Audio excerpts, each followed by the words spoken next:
Right, I think it lies in a number of different directions. I mean, there's the development of new drugs, but not just new drugs to treat seizures, but new drugs to actually modify the development of epilepsy and modify the disease.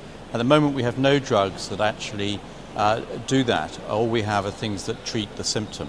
So there's that aspect, but also I think there's some very interesting and exciting moves into stimulation, electrical stimulation, which seems to be very promising, and a very exciting session as well on gene therapy, and gene therapy is being used in a range of human disease, and now this seems to be translated into epilepsy with very promising results. Well, I think there are a number of challenges. I mean, there's the challenge of people with refractory epilepsy with very poorly controlled seizures.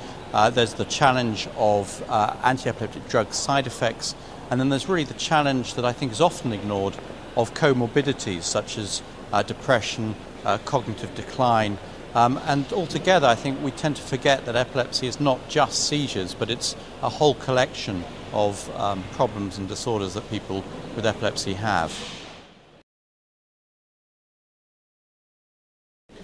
Right, so in fact I've just been presenting work where we've been looking at interneurons, so the inhibitory neurons in the brain, and the role that they may play in seizures and seizure genesis. And this was a presentation, very much a discussion group as well.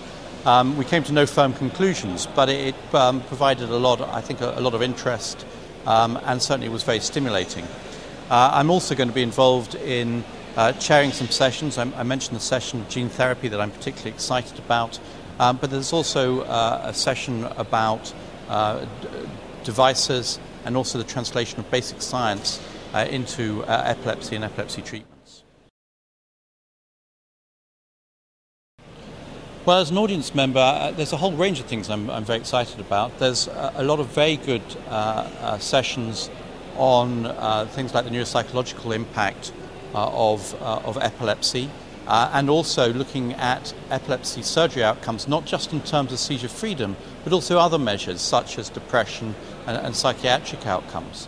But the thing I'm most excited about really is the increasing translation of basic science findings to patients. And I think really we're at a very exciting time where we're beginning to see this as something that's actually coming through. Oh, I think it's imperative. I think people with epilepsy not only need to understand their condition, but need to understand the research that's going on, and also need to play a part in the research that's going on. I mean, very much what we're interested in knowing is what are the things that affect people with epilepsy, what are the things we should be targeting. And I can take an example, for example, depression. I mean, depression is something that sometimes has a greater effect on people with epilepsy's lives than the seizures themselves.